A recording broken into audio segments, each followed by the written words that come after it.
अस्सलाम वालेकुम, this is Hasan Chauhan. अच्छा, अब आज का जो हमारा टॉपिक है, जानते ही होंगे आप कि किस लिए मैं वीडियो बना रहा हूँ ये। बेसिकली ये आई कैप और नस्ट के दरमियान जो एमओयू साइन हुआ है, ये उसके रिगार्डिंग जो है ये मैंने वीडियो बनाई है। अब काफ़ी बच्चों को ये लग रहा है, कैप के बच्चों को खास करके, कि जी आई कैप ने हमारे लिए पता नहीं क्या कोई गलत स्टेप, कोई गलत डिसीजन ले लिया है और आई कैप को इसके ऊपर ज़रा रिव्यू करना चाहिए, इसको ज़रा नज़र षानी करके अपने डिसीजन को ज़रा हमारा थोड़ा सा ख्याल करें। तो उन बच्चों के लिए ये मैं अर्ज़ करता चलूँ कि आई कैप जो है वो एक प्रोफेशनल बॉडी है। तो प्रोफेशनल बॉडी जो भी अपने डिसीजंस लेती है वो प्रोफेशनलिज्म को फॉलो करते हुए लेती है। अब जो भी आपका यहाँ पे डिसीजंस लिए गए हैं वो तो ऑब्वियसली बड़ी प्रोफेशनल कमेटी बैठी होगी, उन्होंने बड़ा सोच विचार कर इसके ऊपर डिसीजन लिया होगा। लेकिन उससे पहले आपको एक छोटी सी बात शायद अक्सर बच्चों को यहाँ पे नहीं पता होगी कि नस्ट के जो आपके बीएस अकाउंटिंग एंड फाइनेंस के जो स्टूडेंट्स थे, 2014 में नस्ट के साथ आई कैप का एक एमओयू साइन हुआ था, जिसमें ये बताया गया था या कहा गया था कि जनाब जो नस्ट के बीएस अकाउंटिंग एंड फाइनेंस के जो स्टूडेंट्स हैं उनको कैफ लेवल और एएफसी लेवल, जिसको हम लोग सी एंटर बोलते हैं, उनके 13 पेपरों में से 8 पेपर एग्जम्प्ट होंगे। मतलब 5 पेपर उन लोगों ने देने होंगे। ये 2014 की मैं बात कर रहा हूँ। अब अक्सर बच्चों को इस चीज़ का नहीं पता, तो वो इस चीज़ पे क्या कर रहे हैं, वो कह रहे हैं कि शायद अभी रिसेंटली कोई ऐसा काम हुआ है, तो नहीं, ये 2014 की बात है। जो 5 पेपर थे ना बेटा, उनको 5 पेपर जो थे उनको आई कैप ने क्या किया है, अब उनको 2 गेटवेज में डिवाइड कर दिया।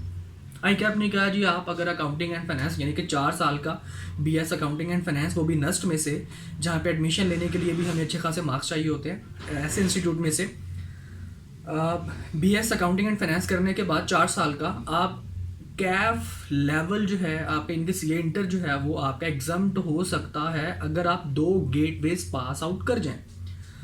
अब 2 गेटवेज कौन से हैं, जिनमें आपके 5 पेपर जो रहते थे, 13 में से 8 पेपर की एग्जाम्शन थी और 5 पेपर जो अकाउंटिंग एंड फाइनेंस के स्टूडेंट्स हैं उन लोगों ने देने होते थे। तो अब आपके जो 5 पेपर हैं उनको गेटवेज में तकसीम कर दिया गया, जैसे कि पिप्फा वगैरह में किया था। अब गेटवेज में तकसीम कर दिया गया और आपका ख्याल है कि गेटवे फिजूल में होंगे, एवं मुंह उठा के हर बंदा उसको पास करने के काबिल होगा? नहीं भाई, गेटवेज जो है वो ऑब्वियसली आई कैप का पेपर होगा, उसको पास करना होगा। 4 साल का बीएस अकाउंटिंग एंड फाइनेंस करेगा, उसके बाद ये 2 गेटवेज जो कि 5 पेपरों पे जो जो एग्जाम के बगैर थे, एग्जाम्शन के बगैर जो रिमेनिंग थे एग्जाम्शन के अलावा, उनका गेटवे बना के आई कैप ने उनको दे दिया। तो बच्चों के माइंड में जी कैफ को इसके इक्वल डिक्लेयर कर दिया। भाई इक्वलेंस नहीं है। आई कैप ने ये कहा है कि जनाब आपके 4 साल के जो बीएस अकाउंटिंग एंड फाइनेंस के जो स्टूडेंट्स हैं वो हमारे जो 5 पेपर जिनको उन्होंने देने होते थे 8 पेपर के एग्जाम्शन के अलावा, उन 5 पेपरों का 2 गेटवेज बना दिए हैं और उन 2 गेटवेज को जनाब आपकी डिग्री अवॉर्ड कर दी जाएगी अगर जो बच्चा उन 2 गेटवेज को पार कर जाएगा। तो व्हाट्स द प्रॉब्लम? अब बच्चों को ये लग रहा है कि जी हमारी फर्म में जो सिलेक्शन है उसके ऊपर क्वेश्चन उठेगा। भाई क्यों उठेगा? आपने 2 साल में आर्टिकल अपना कैफ करना है, 2-2.5 साल में, मतलब एक जो एवरेज बच्चा है तो 2.5 नहीं तो 3 साल में कर लेगा।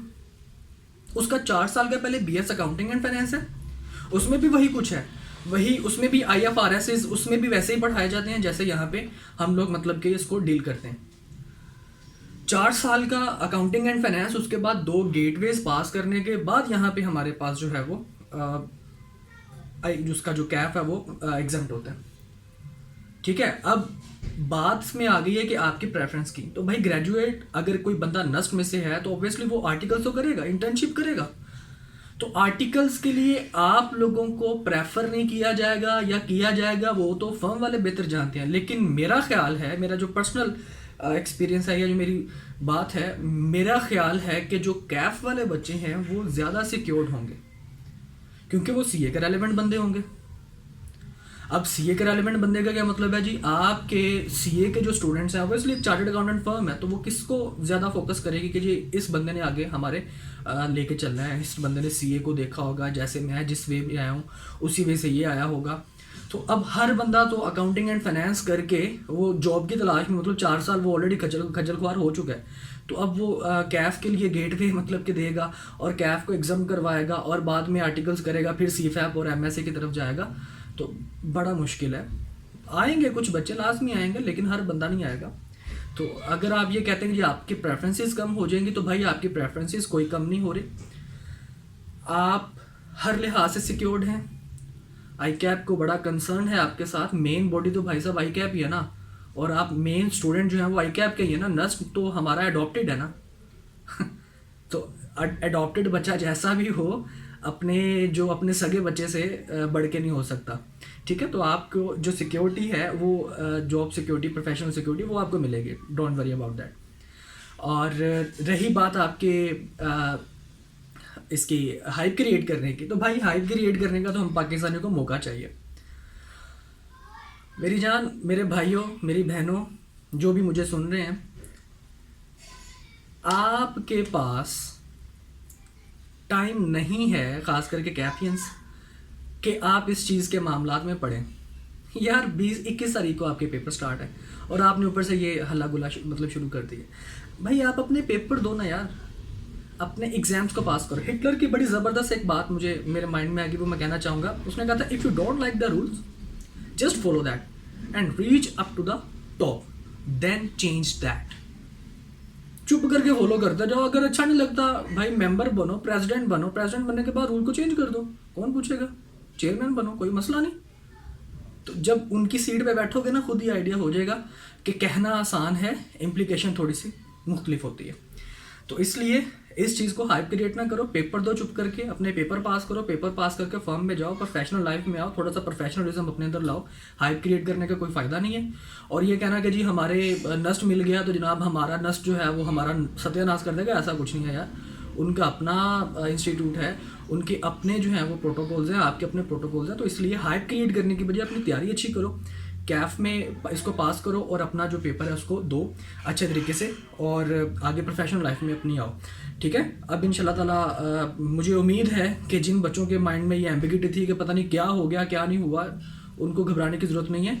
ये 2014 का MOU साइन था, 5 पेपर थे जो देने पड़ते थे 13 में से, उन 5 पेपरों का गेटवे बना दिया गया और उस गेटवे को आई कैप लेगा। और ऑब्वियसली वो आई कैप लेगा तो आप सब जानते हैं कि आई कैप का पेपर कैसा होता है, तो गेटवे उसका कैसा होगा, तो इतना ईजी नहीं है, ठीक है। 4 साल वो पहले खज्जलखार होके आ रहे हैं BS अकाउंटिंग एंड फाइनेंस से, और अब उसने जनाब गेटवे देने के बाद सिर्फ उनका कैफ तक एग्जम्प्टेड है, ठीक है। और कुछ बच्चे ये भी कह रहे हैं कि जी हमें कैफ के अलावा भी मतलब कि हमें जाना पड़ेगा, यानी कि हमें कैफ को ग्रेजुएट करना चाहिए। तो भाई अपनी कंप्लीट करो सीए, मास्टर्स के इक्विवेलेंट लेके आओ, ग्रेजुएशन की इक्विवेलेंट आई कैप ने भी बड़ी काफ़ी यूनिवर्सिटीज़ के साथ अप्रोचेस की हुई हैं, ठीक है। तो इस चीज़ को थोड़ा सा लेके चलो।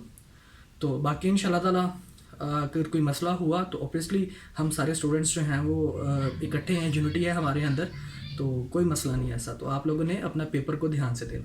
That's it. अल्लाह हाफिज़।